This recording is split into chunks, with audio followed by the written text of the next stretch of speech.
The last crown. The lights were always brightest on the nights she felt most empty. Maya Rivera had been chasing light her entire life. From the moment she first saw a pageant on television, a glittering parade of gowns, tiaras, and applause, something in her small, beating heart whispered, "That will be me one day." She was only 6 then, standing barefoot in her mother's room, wrapping a curtain around her like a gown, tilting her chin toward the mirror and saying quietly, "Thank you." Even then, she imagined the crowd. Her mother would smile, brush Maya's long, dark hair, and tell her, "You have a face people remember." And Maya believed her. By 10, she was winning local pageants. By 16, she had sponsors. By 21, she was a name that people whispered in admiration and envy. She had the kind of smile that filled a room, and the kind of eyes that made cameras worship her. Every time she stepped onto a stage, the world seemed to stop breathing. But what no one saw were the nights after. The silence, the mirror, the stillness after the applause faded. She would sit at her vanity, mascara smudged, cheeks aching from the forced smile, staring at the girl in the reflection who looked like a stranger. She'd whisper, "Just one more win. Then I'll be happy." But happiness never came. Each victory felt smaller, each crown heavier. The higher she climbed, the lonelier it got. She learned to speak in perfect sentences, to laugh at the right jokes, to pretend her world was perfect. Yet behind that glitter, something was breaking. It all came apart the night she won Miss Universe International, the biggest title of her career, the one every girl dreamed of. The lights burned brighter than ever. Cameras flashed. The confetti sparkled like falling stars.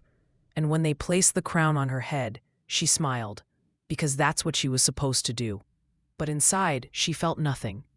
She looked out over the roaring crowd and saw thousands of faces cheering for her, and yet it felt like she was watching from far away. Like the sound had been drained from the world. The crown sat on her head like a cage. Her skin prickled beneath the weight of expectation. And for the first time, she thought, what if this is the end, not the beginning? That night in her hotel room, she locked the door, turned off the lights, and stood before the mirror, still wearing the crown. It gleamed coldly in the dim light. Her reflection stared back, flawless, perfect, hollow. The silence was deafening. "I did everything right," she whispered. "So why do I feel so wrong?" The next morning, she was gone. No note, no message, no grand announcement. The media would call it a breakdown. Her manager would call it betrayal. But for Maya, it was the first honest act of her life.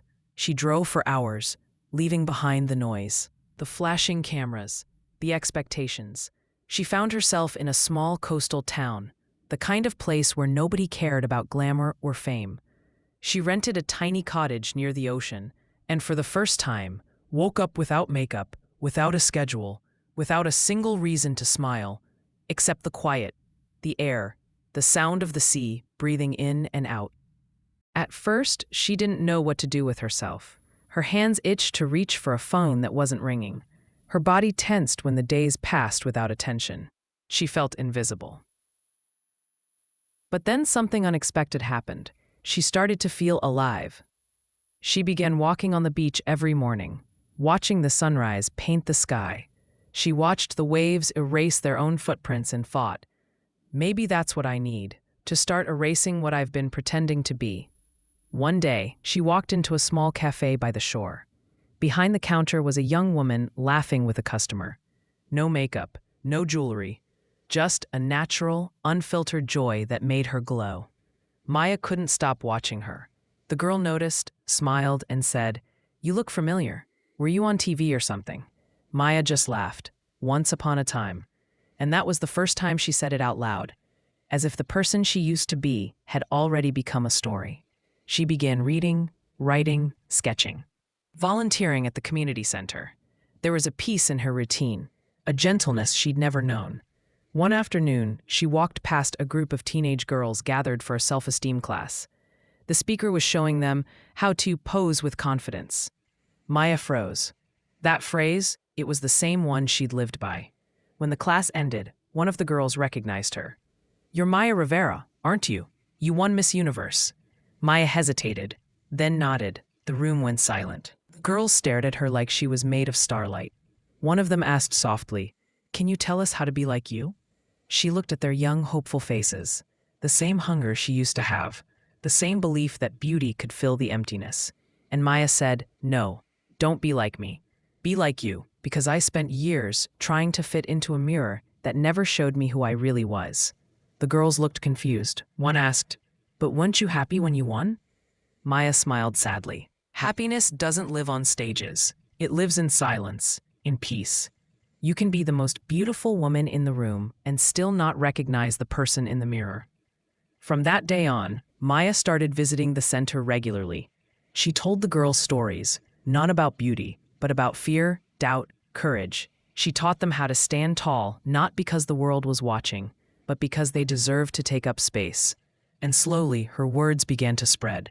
People began to listen, then to follow. Her speeches turned into a movement, the Mirror Movement, a safe place for women to rebuild themselves, piece by piece, far from judgment, far from illusion.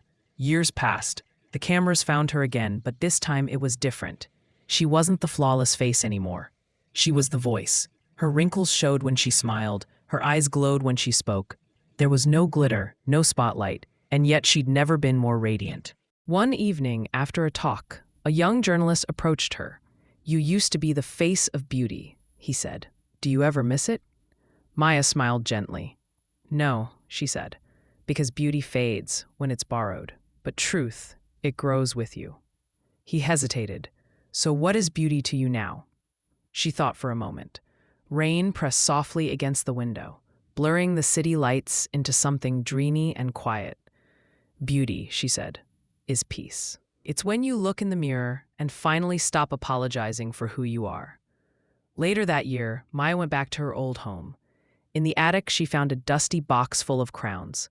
Each one glittered faintly under the weak light, each one a ghost of the girl she used to be. She touched them tenderly, almost lovingly, but without sadness. Then she carried the box to the ocean. The sky was just beginning to blush with dawn.